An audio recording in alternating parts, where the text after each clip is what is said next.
I do remember sitting in the back seat, feeling like the car was so big and so strong, and having my dad and mom in the front.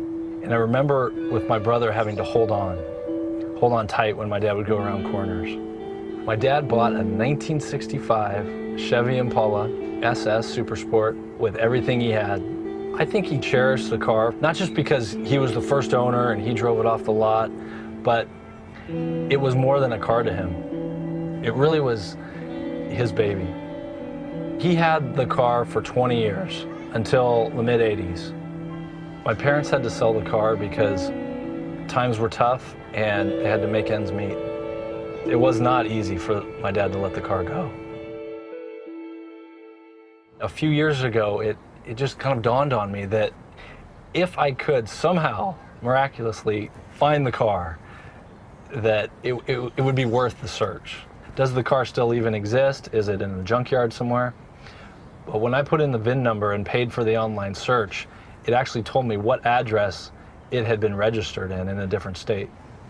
We heard nothing back from the owner. No response. We sent 2 letters with no response. After Arizona, it went to Pennsylvania. It was in New York. I was 2 steps behind the car on each of my searches.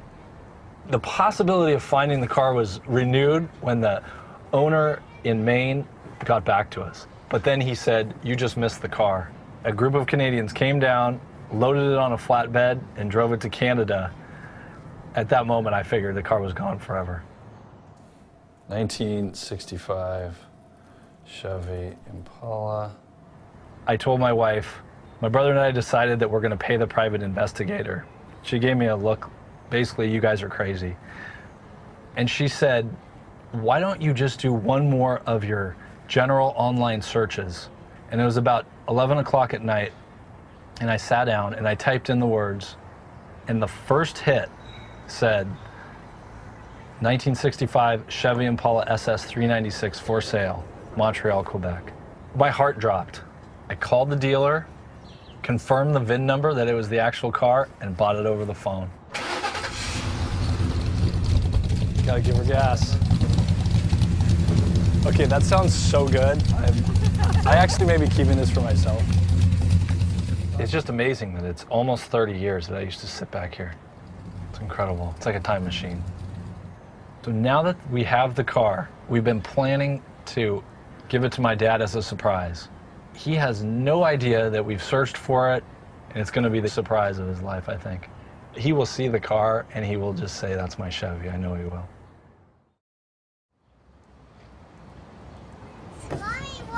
I'm watching. Go ahead.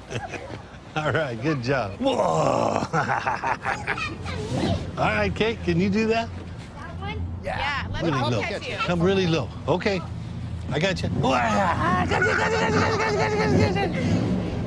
Oh no!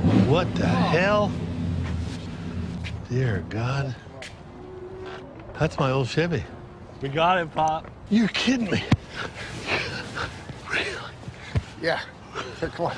Really? No. Yeah. He got that. God, I'm gonna have a heart attack. Where'd you get it? We found it. We found it. I can't talk. I know. It's okay. It took 5 years. Really?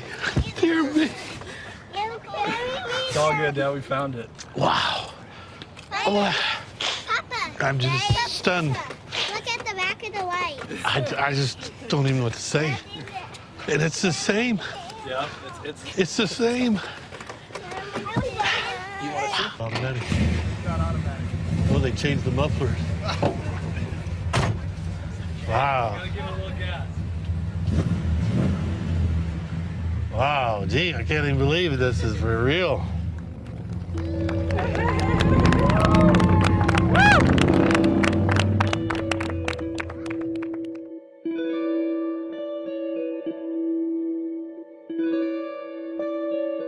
It's not just a car.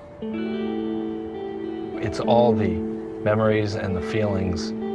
It brings all that back.